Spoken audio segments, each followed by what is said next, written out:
나의 사랑하는 채 비록 헤어졌으나 어머니.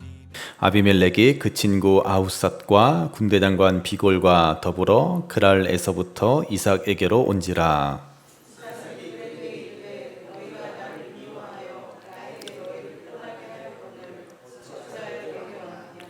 그들이 이르되 여호와께서 너와 함께 계심을 우리가 분명히 보았으므로 우리의 사이 곧 우리와 너 사이에 맹세하여 너와 계약을 맺으리라 말하였노라.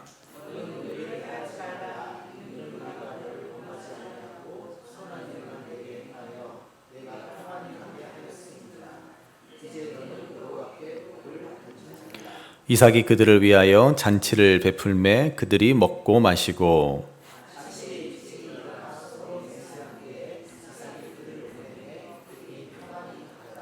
그날에 이삭의 종들이 자기들이 판 우물에 대하여 이삭에게 와서 알리어 이르되 우리가 물을 얻었나이다 하매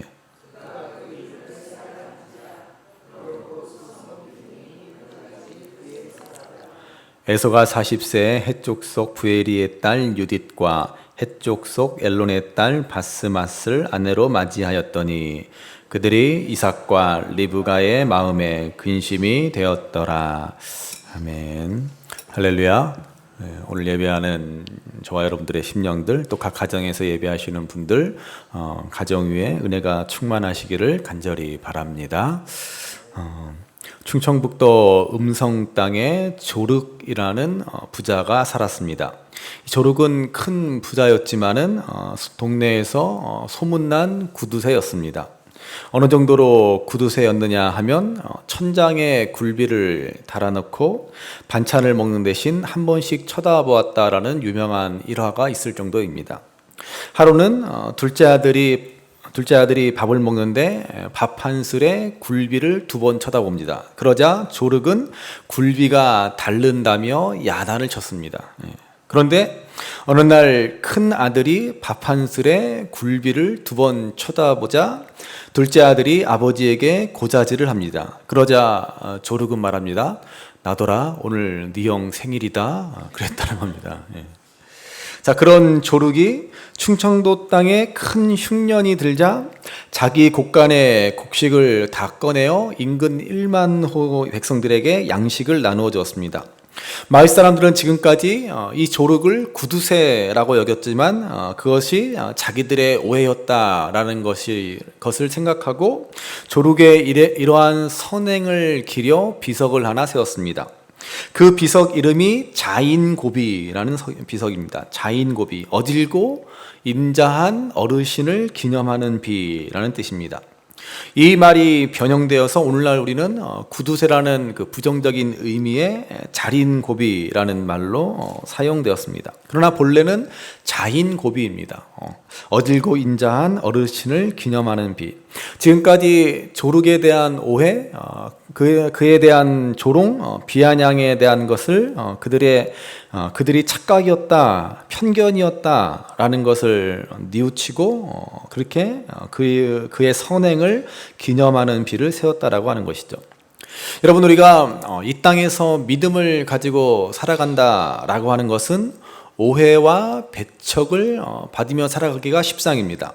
그러나 진실한 믿음을 가지고 살아간다면 마침내 사람들로부터 오해가 풀리고 사람들에게 인정을 받는 참 믿음의 삶을 살아가게 될 줄로 믿습니다. 자, 오늘 본문에 나오는 이삭의 모습이 바로 이와 같습니다. 본문을 보시면은 아비멜렉이 그의 최측근인 아우삿과 군대 장관 비골을 데리고 이삭을 찾아왔습니다. 자, 가라고 할 때는 언제이고 왜 이렇게 뭐 때문에 내쫓은 이삭을 다시 찾아옵니까? 오늘날로 말하면 대통령이 비서실장과 국방장관을 대동해서 찾아왔다라는 것입니다. 자, 이 정도면은 아주 중요한 문제로 일종의 회담을 하러 찾아왔다라고 볼 수 있습니다.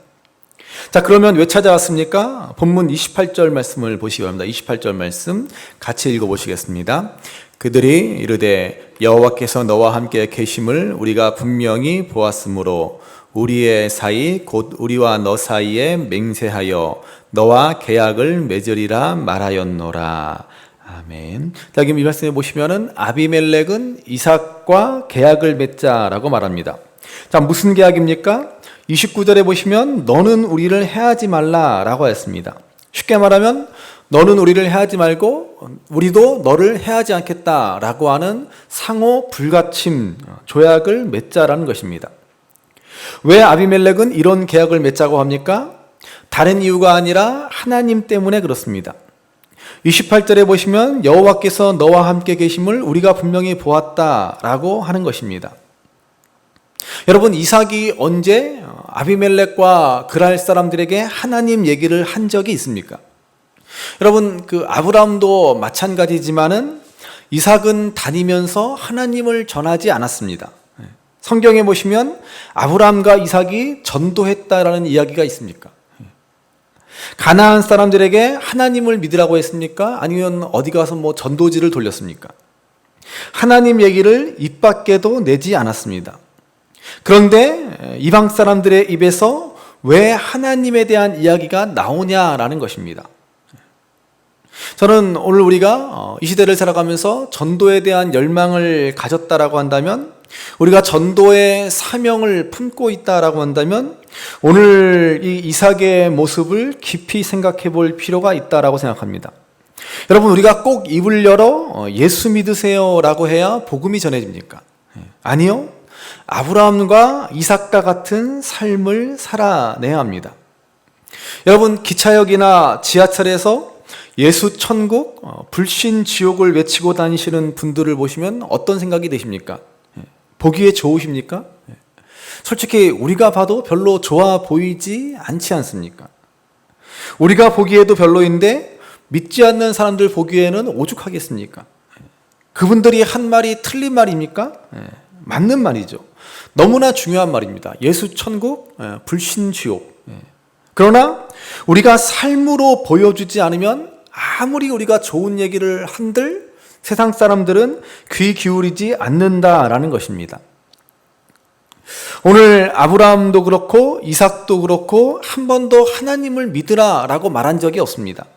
근데 그곳 사람들이 아브라함과 이삭이 어떻게 사는지를 똑똑히 들여다보았고 열심히 관찰했다라는 것입니다. 이삭은 할 줄도 모르는 농사를 처음 지었는데도 어떻게 저렇게 100배의 결실을 맺을 수 있었는지, 그리고 왜 우물을 빼앗기고도 아무 반응이 없는지, 뺏기고 또 뺏겼는데도 왜 가는 곳마다 우물이 터지는지 그들은 궁금해하지 않을 수 없습니다. 여러분, 이렇게 우리가 사는 이 세상에서 믿지 않는 사람들, 그 사람들이 우리를 지켜보고 있다라는 것입니다. 그리고 그들의 머릿속에 계속 맴도는 것이 있습니다. 저렇게 살면 안 될 것 같은데 괜찮은 거예요. 졌는데 진 것 같지 않고 빼앗겼는데 빼앗긴 것 같지 않게 살아갑니다. 이게 궁금하다는 것입니다. 어떻게 저렇게 살아갈 수가 있을까? 그래서 저들은 도대체 어떻게 저렇게 살아가지? 무엇을 위해서 살고 무엇을 붙들고 살아가고 무슨 목적으로 인생을 살아가지? 무슨 가치를 가지고 살아가지? 믿지 않는 자들이 이렇게 생각하게 된다라는 것입니다. 저들은 왜 저렇게 관대할 수가 있지? 어떻게 저렇게 어려운 상황에서도 여유로울 수가 있지? 그것을 생각하게 되고 어디서부터 자신들과는 다른 그러한 차이가 생기는지 궁금증이 일어납니다. 그래서 그들이 관찰한 끝에 발견한 것이 바로 하나님이다라는 것입니다. 동일하게 오늘 우리 시대에도 이런 일이 일어나야 할 줄로 믿습니다. 그런데 이 시대의 사람들은 교회에 관심이 없고 복음에 관심이 없습니다. 교회? 그러면 머리부터 절레절레 흔드는 사람들이 많습니다. 복음의 능력이 쇠퇴해서 그렇습니까? 아브라함과 이삭 때의 복음과 오늘 우리가 믿고 있는 복음이 다릅니까? 아브라함과 이삭의 하나님이 다르고 오늘 우리의 하나님이 다릅니까? 아니요. 복음의 능력은 언제나 동일하고 하나님은 언제나 동일하신 분입니다. 그런데 이 복음을 전하는 우리가 잘못 살아가고 있기 때문에 그렇습니다. 세상 사람들과 똑같이 살았기 때문입니다. 특별히 더 잘못하지도 않았고 더 나쁜 짓을 하지도 않았습니다. 세상 사람들과 똑같은 나쁜 짓을 하며 살았습니다. 그렇지만 자신들과 똑같다는 것이 하나도 매력이 없다라는 것입니다. 자기들하고 하나도 다르지 않은데 뭐가 궁금합니까? 그러니 백날 우리가 아무리 예수 믿으세요 라고 해봐야 너나 잘 믿으세요 라는 대답밖에 돌아오지 않습니다. 여러분, 내가 다 아는 사람은 뻔한 사람이라고 그러죠. 뻔한 사람. 뻔한 사람에게는요, 관심이 없습니다. 다르기 때문에 관심이 있는 것이죠. 우리가 왜 연애할 때 우리 남관 화성에서 온 여자, 화성에서 온 남자, 화성에서 온 여자, 금성에서 온 남자 그런 책도 있지만은 왜 그러잖아요. 남자가 여자가 다르니까 다르다는 것에서 뭔가 특별한 것 같고 뭔가 호감이 가고 그래서 우리가 좋아하는 감정이 생겨서 결혼하게 되지 않습니까? 물론 결혼에서는 그 다르다는 것 때문에 아주 그냥 왼수같이 느껴지기도 하지만은 다른 것 때문에 호감이 있고 뭔가 궁금하고 알고 싶은 것입니다. 우리가 세상과 다른 삶의 가치를 따라 살아간다면 반드시 사람들은 궁금해할 것이고 호감을 가지고 어떻게 저렇게 살아갈 수 있지? 우리에게 질문을 던지게 될 것입니다. 여러분, 그게 전도의 시작이고 복음의 시작이 될 것입니다. 또 오늘 본문에 보시면 아비멜렉은 이삭에게 이렇게 말하는 것을 볼 수 있습니다. 본문 29절 말씀 보십시오. 29절 같이 있습니다. 너는 우리를 해하지 말라. 이는 우리가 너를 범하지 아니하고 선한 일만 내게 행하여 내가 평안히 가게 하였음이니라. 이제 너는 여호와께 복을 받은 자니라. 아멘. 우리를 해하지 말라. 우리가 너를 범하지 않았다. 선한 일만 너에게 했다. 평안히 너를 가게 했다. 이렇게 아비멜렉은 주장하고 있습니다. 그러나 여러분, 사실 반대이지 않습니까? 평안히 못 살게 했고 내쫓았고 빼앗지 않았습니까?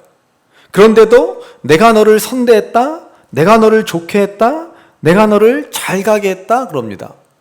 한마디로 자기 좋은 대로 자기 입장에서만 생각한다라고 하는 것입니다. 여러분, 이렇게 말하는 것이 오늘 우리가 살아가는 이 세상이라는 말입니다. 자기중심적으로 자기 좋은 대로만 생각하는 것입니다.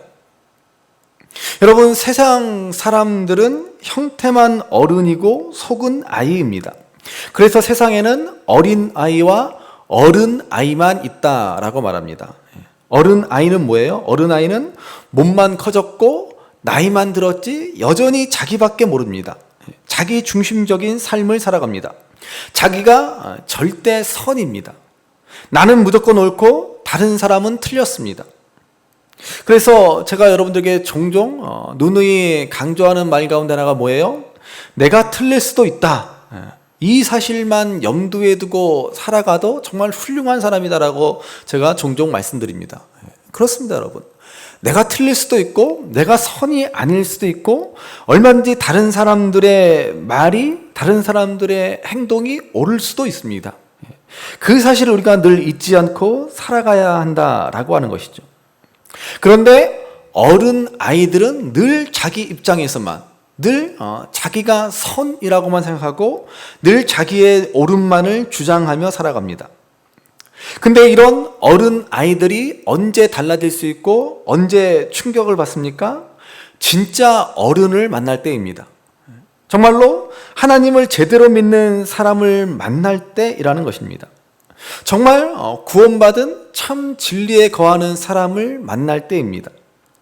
구원의 은혜 가운데 참 진리와 소망을 따라 살아가는 사람을 만나면 그들은 충격을 받게 됩니다. 그리고 내가 뭔가 잘못 생각하고 있었구나 라고 하는 사실을 생각할 수 있게 된다라는 말입니다.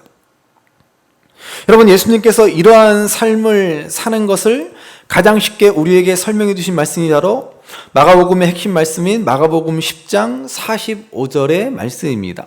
우리 마가복음 10장 45절의 말씀 같이 한번 읽어보시겠습니다. 인자가 온 것은 섬김을 받으려 함이 아니라 도리어 섬기려 하고 자기 목숨을 많은 사람의 대속물로 주려 함이니라. 아멘. 섬김을 받으려는 삶, 자기 중심의 어른 아이와 같은 삶이 아니라 섬기는 삶, 남을 위해 주는 삶을 위해 이 땅에 주님이 오셨다라고 말씀합니다. 우리도 그러한 삶을 살아야 한다라고 하십니다. 이 말씀으로는 부족해서 좀 더 이 말씀을 풀어서 이렇게 말씀해 주십니다.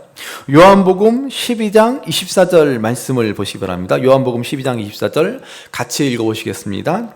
내가 진실로 진실로 너희에게 이르노니 한 알의 밀이 땅에 떨어져 죽지 아니하면 한 알 그대로 있고 죽으면 많은 열매를 맺느니라. 아멘. 우리가 죽어야 한다라고 말씀합니다.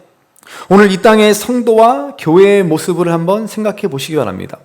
그야말로 한 알 그대로 있으려는 모습이 아닙니까? 다들 부흥을 원하고 성장을 원하고 변화를 원한다라고 말은 하지만 한 알 그대로 있으려고 하니까 좀처럼 변화되지 않습니다. 부흥과 성장은 너무나도 요원한 이야기입니다.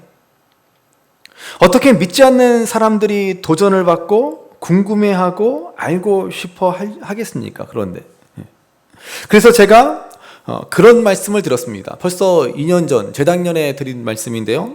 우리 교회가 흩어지는 교회가 되어야 한다라는 말씀을 들었습니다. 기억하시는지 모르겠습니다. 아니 목사님 모이지도 않았는데 뭘 흩어집니까? 이렇게 반문하실지도 모르지만 우리가 좀 흩어지는 교회, 그러한 정신, 그러한 마음을 가져야 한다는 것입니다. 그 표현이 조금 어떻게 들릴지는 모르겠지만은 우리는 흩어져 죽는 방법을 생각해야 합니다. 정말로 우리가 세상에서 녹아지고 섬기고 나누는 교회가 되어야 합니다. 그래야 진짜 우리 교회가 부흥하는 교회가 되고 진짜 우리가 하나님 앞에 바로 서는 교회가 될 수 있는 것입니다. 제가 얼마 전에 들으니까는 분당에 있는 분당 우리 교회, 잘 아시는 교회죠. 분당 우리 교회가 이러한 모습을 실천하겠다라고 이찬수 목사님이 말씀하시더라고요. 조만간 30교회를 개척해서 교인들을 다 내보내겠다라는 것입니다. 이 교회가 여러분 몇만 명이 모이는 교회이지 않습니까?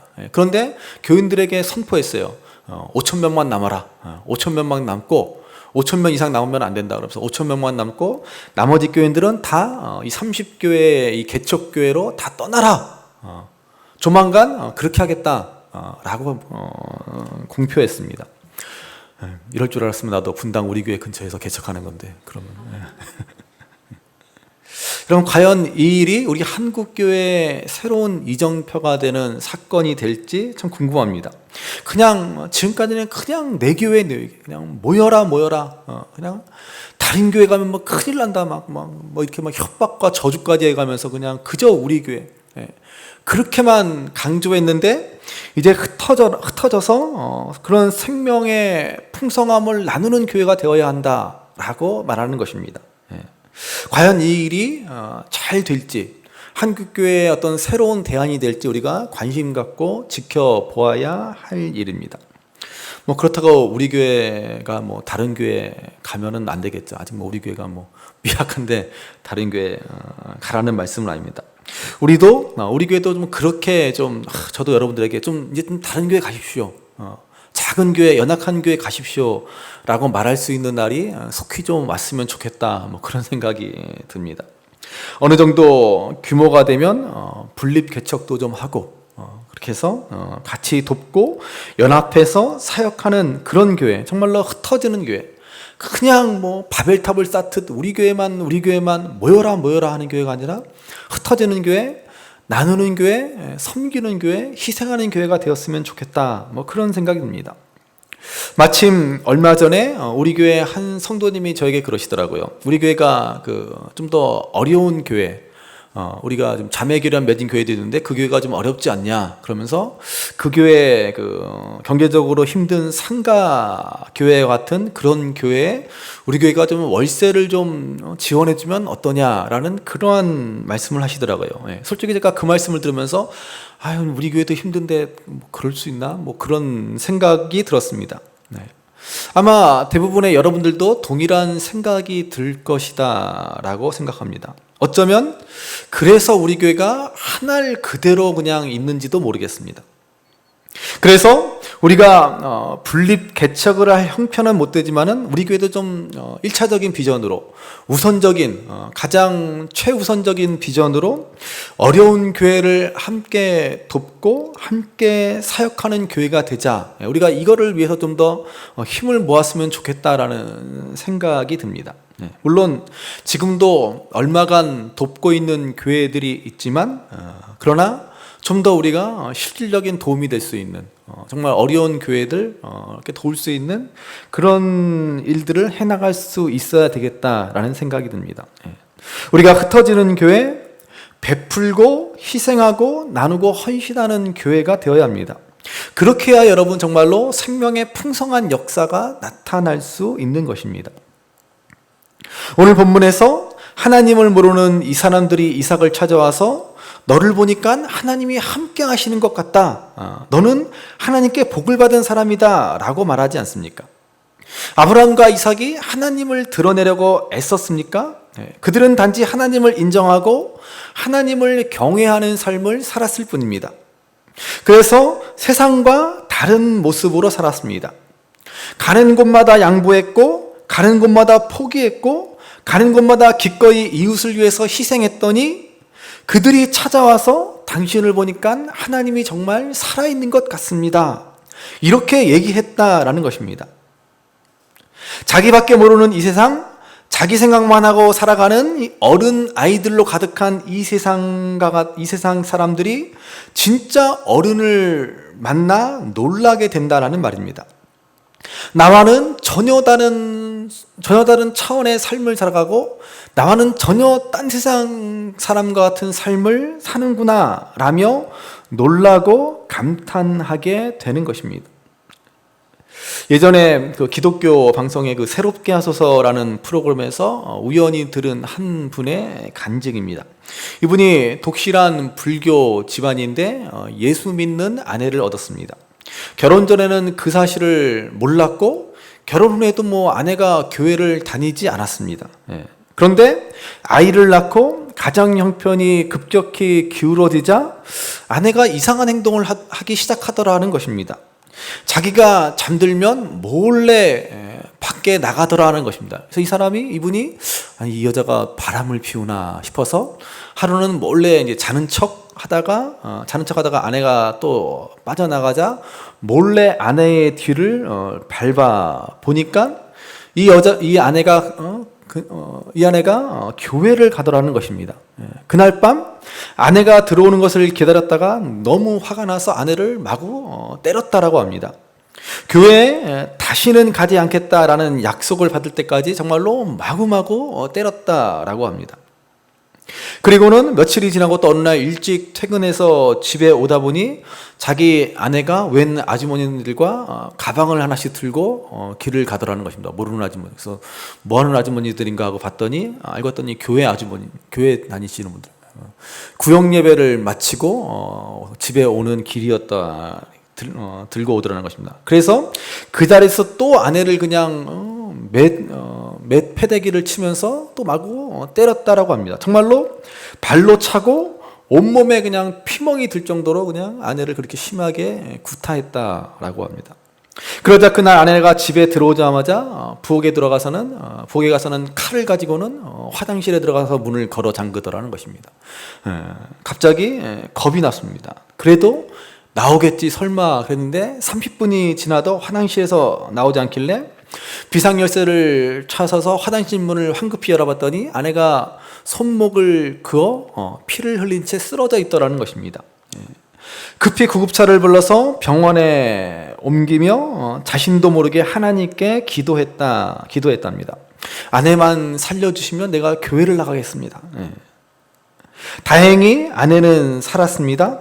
그래서 교회에 나가는 것은 허락하겠으니 다시는 이런 짓 하지 말아라. 그리고 나에게 교회에 나가자는 소리도 하지 말아라. 그렇게 말했다라고 합니다. 아내는 너무나 좋아하면서 이제 태도가 완전히 달라졌다라고 합니다. 늘 기뻐하면서 자신에게 참 잘해주더라는 것입니다. 직장에서 퇴근만 하고 오면은 대야에다 따뜻한 물을 받아다가 자기 발을 씻겨줍니다. 처음에는 한두 번 하다 말겠지 그러는데 매일 저녁마다 퇴근하고 돌아오면은 대야에 물을 담아다가 자기 발을 씻겨줍니다. 왠지 고맙고 미안한 마음이 듭니다. 어느 날 아내가 교회에 가려고 한참 준비하는데 자기도 모르게 나도 같이 한번 교회 가볼까? 그 말이 불쑥 나오더라는 것입니다. 그러자 아내는 화장을 하다가 말고 펑펑 울면서 남편을 끌어안고 너무너무 고맙다 라고 하면서 그날부터 교회에 같이 나가기 시작했다는 것입니다. 그리고 나서 이분이 변화되어서 어느새 그 교회에서 무려 1000명을 넘게 전도한 전도왕이 되었다라는 그런 간증을 들었습니다. 그러니까 우리 아내분들은 신앙생활 잘하시는 남편분들에게 고마워하십시오. 발 안 닦아줘도 교회 잘 나오니까 얼마나 감사합니까? 그렇죠? 아내 혼자 신앙생활 하시는 분들은 오늘부터 매일 남편 발을 좀 닦아주십시오. 그럴 각오로. 그래서 남편을 더욱 사랑하고 이해해주고 섬기고 희생하면 반드시 남편의 마음이 녹아질 줄로 믿습니다. 자, 그래서 오늘 본문에서도 보시면 이삭이 아비멜렉과 그 일행을 어떻게 대합니까? 이삭은 그들을 향해 핀잔하지 않습니다. 야, 니들이 언제 나를 선대했냐? 언제 나한테 잘해줬냐? 언제 나를 편안하게 가게 했냐라고 따지지 않습니다. 그리고 그들과 함께 잔치를 베풀고 먹는 것을 보게 됩니다. 자, 본문 30절 말씀 보시죠. 30절 말씀 같이 읽습니다. 이삭이 그들을 위하여 잔치를 베풀매 그들이 먹고 마시고. 아멘. 여러분, 이것이 바로 하나님 나라 백성의 모습이지 않습니까? 여러분, 따지기 시작하면 끝이 없습니다. 너희들이 언제 나한테 잘해줬냐? 뭘 나한테 잘해준 게 있다고 이제 와서 그딴 소리하고 앉아있느냐? 그러지 않고 잘 지내보자 라고 하는 그들의 요청을 이삭은 그대로 받아주고 환대했다라는 것입니다. 여러분, 왜 이삭이 그들을 받아줍니까? 우리 인생은 결코 나 혼자만의 삶이 아니기 때문이라는 것입니다. 그래서 여러분, 아프리카 말에 우분투라는 말이 있는데 이 우분투라는 말을 기억하시기 바랍니다. 남아프리카 공화국의 넬슨 만델라 대통령이 자주 사용했던 말이라고 합니다. 넬슨 만델라 대통령은 이 남아프리카 공화국의 그 이전에 있었던 흑백 차별 정책, 흑인 차별 정책인 아파르테이트에 분노했던 그 흑인들, 이제는 백인들에게 복수해야겠다라고 생각하는 그 흑인들을 달래기 위해서 이 우분투 정신을 강조합니다. 우리는 다 함께 살아가는 존재, 다 함께 얽혀있는 존재다라는 것이죠. 그래서 이 우분투 정신을 강조해서 혼자 가면 빨리 가겠지만은 같이 가려면 용서하고 화해해야 한다라고 종종 말했다라고 합니다. 얼마나 중요한 말입니까? 혼자 가면 나 혼자 그냥 빨리 갈 수는 있겠지만은 우리는 같이 가야 되고 그러려면 용서하고 이해할 수 있어야 한다는 것입니다. 여러분, 우리가 예수 믿어서 나 혼자 복받고 나 혼자 구원받고 다행이다 그러는 거 절대로 아닙니다. 우리는 함께 구원을 얻고 함께 복을 누리며 살아가야 합니다. 우분투 정신을 가지고 살아야 합니다. 그러려면 어떻게 해야 돼요? 이해하고 용서하고 화해하는 삶을 살아야 한다는 것입니다. 그래서 오늘 이삭은 그들을 받아주고 그들을 위해서 잔치를 베풀어 줍니다. 그랬더니 그 결과가 무엇입니까? 31절 보시죠. 31절 같이 있습니다. 아침에 일찍이 일어나 서로 맹세한 후에 이삭이 그들을 보내매 그들이 평안히 갔더라. 아멘. 밤새 잔치가 이어지고 아비멜렉과 그 일행이 아침에 일어나 이삭과 맹세하고 떠납니다. 그런데 여기서 우리가 눈여겨볼 말이 있습니다. 그들이 평안히 갔더라 라는 말입니다. 여러분, 저는 이런 일들이 오늘 우리들에게도 일어나야 한다라고 믿습니다. 우리가 주님의 마음을 품고 살았더니 범사의 하나님을 인정하고 나만 고집하며 살지 않았더니, 그래서 이해하고 용서하고 받아주었더니 우리를 만나고 돌아가는 사람들이 평안히 돌아갔다라는 것입니다. 여러분, 이게 바로 평화의 사도 피스메이커의 삶이 아닙니까?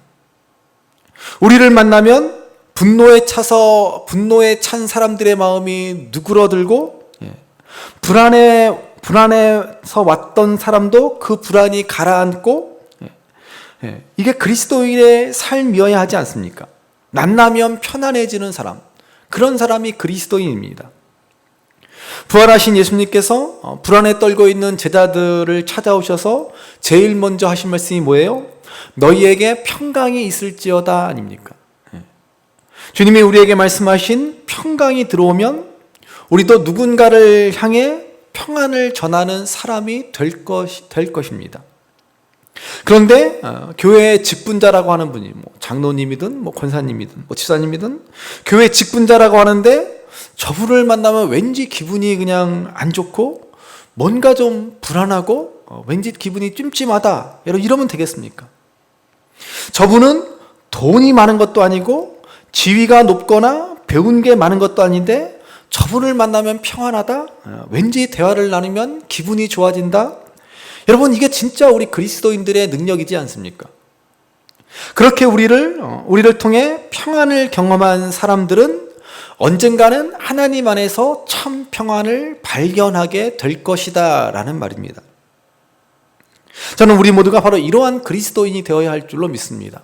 주님의 마음을 품고 정말로 주님을 올바로 경외해서 정말로 내 안에 있는 평안을 전할 수 있는 사람, 그래서 나를 만나는 사람들이 평안을 느낄 수 있는 사람, 그런 사람이 되어야 하지 않습니까?